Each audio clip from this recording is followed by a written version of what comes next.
Salut à tous, bienvenue dans cette nouvelle vidéo. Alors aujourd'hui on se retrouve pour parler du Qashqai de 3ème génération qui a été dévoilé il y a quelques temps. Alors ce Qashqai évidemment il reprend pas mal d'éléments de l'ancien, mais on va voir ça tout de suite.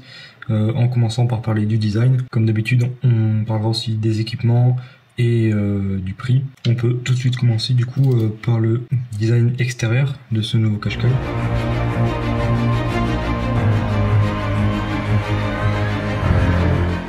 Alors déjà on peut voir que voilà, la forme reprend vraiment pas mal celui de l'ancien, notamment la calandre. Par contre on peut noter, c'est vrai que déjà ce Qashqai est disponible en biton, donc c'est-à-dire par exemple ici dans cette configuration on a la carrosserie bleue avec le tour noir, ce n'était pas possible avant. Alors ça c'est pour s'adapter un petit peu à la concurrence, mais sinon on retrouve des jantes un petit peu plus grosses, donc des jantes de 20 pouces, on voit pas très précisément ici, on voit un petit peu plus là, voilà, c'est des jantes un petit peu plus grosses. Voilà, pareil, c'est pour se rapprocher de ce que peut proposer la concurrence. Donc aux extrémités du pare-choc, on peut noter quand même de larges sortes d'entrées d'air. C'est assez sympa, ça rend le véhicule un petit peu plus dynamique, un petit peu plus agressif.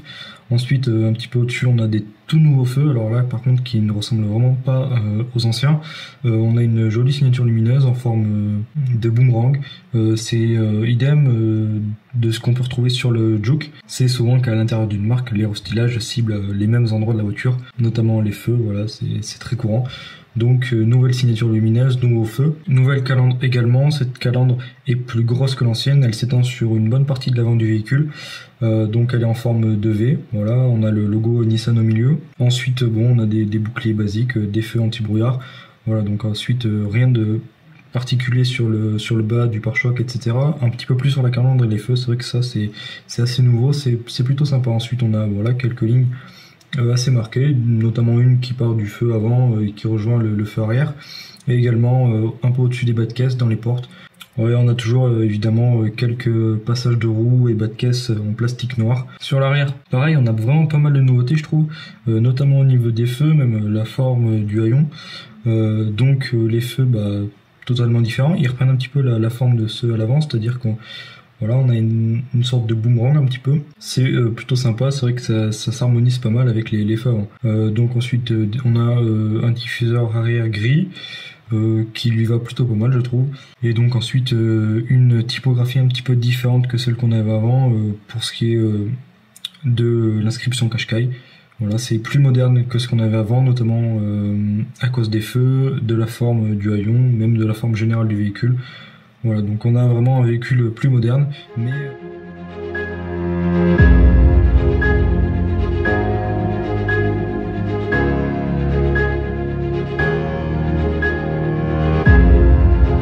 Là, on se retrouve à l'intérieur, alors c'est là qu'il y a eu le plus de nouveautés en fait, même si il y en a eu pas mal aussi à l'extérieur, mais voilà, l'intérieur est vraiment tout nouveau. Donc on a déjà pour commencer un tout nouveau volant. Celui-là est quand même bien plus moderne, on a le logo Nissan au centre, voilà, donc un volant plus moderne.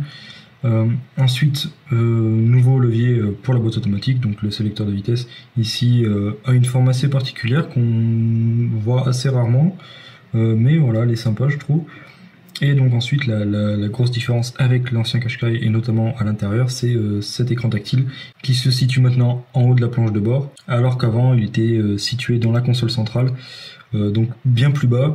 Là du coup c'est plus visible, c'est quand même mieux intégré je trouve. Ensuite en dessous on a les commandes de climatisation pour le chauffage, etc. 2 aérateurs. C'est vraiment bien plus moderne qu'avant, on a beaucoup moins de boutons. On a quelques nouveautés également pour ce qui est des contreportes, des poignées, etc.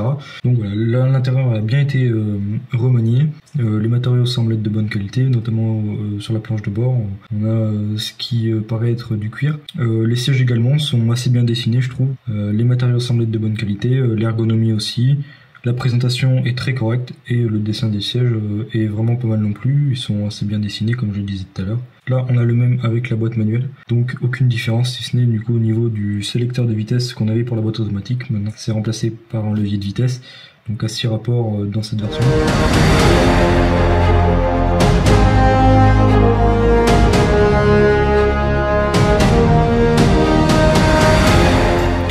Passer aux équipements et une brève fiche technique de ce Qashqai. Donc déjà pour ce qui est des dimensions, alors la longueur elle est de 4,43 m, c'est plus 3,5 cm par rapport à l'ancien Qashqai. Donc c'est pas une hausse très importante. C'est pareil pour la largeur, 1m84, donc plus 3,2 cm. Donc ce Qashqai, il grossit pas beaucoup, on a 2 cm d'empattement en plus. Par contre, le coffre est de 504 litres, c'est 74 litres de mieux que le Qashqai actuel. Donc ça, c'est vraiment pas mal. 74 litres, c'est vraiment une augmentation conséquente. 504 litres, c'est un très très beau volume de coffre pour un véhicule de ce gabarit-là, qui n'est finalement pas très long en fait.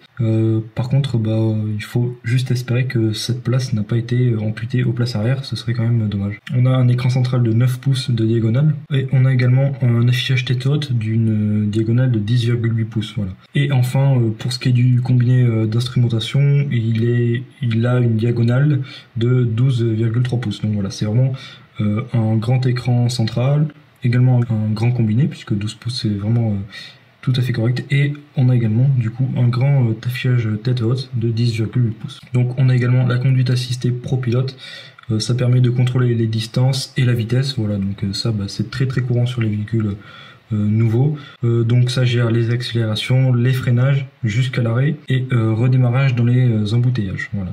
On a également un freinage d'urgence intelligent en cas de détection de cyclistes par exemple ou de piétons, donc le véhicule est capable de s'arrêter tout seul sans intervention du conducteur et donc voilà, permet d'éviter un accident avec d'éventuels cyclistes ou piétons. Donc on a un nouvel airbag central également pour ce qui est de la sécurité, voilà, qui se déploie entre les deux sièges avant pour empêcher les occupants de la première rangée de se heurter en cas de choc latéral. Donc on aura uniquement des motorisations essence électrifiées grâce à une batterie de 12 volts et un alterno démarreur.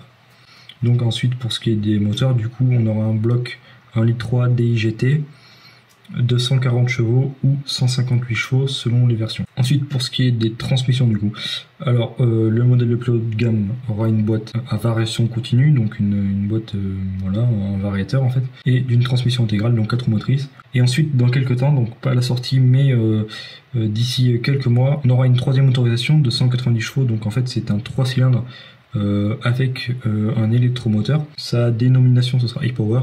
C'est en fait un moteur essence qui fera tourner un moteur électrique. Voilà, le moteur essence aura le rôle de groupe électrogène. Pour ce qui est des prix, donc on a le Qashqai première édition qui est disponible en vente actuellement depuis le 18 février en fait. C'est à partir de 36 240 € pour la version 1000 hybride 140 chevaux, donc en fait la plus petite version au niveau du moteur, et ce sera 39 340 € pour la version 1000 hybride 158 chevaux. Donc voilà, c'est la version la plus puissante. On a uniquement des versions hybrides, comme je le disais tout à l'heure, c'est uniquement des moteurs essence électrifiés.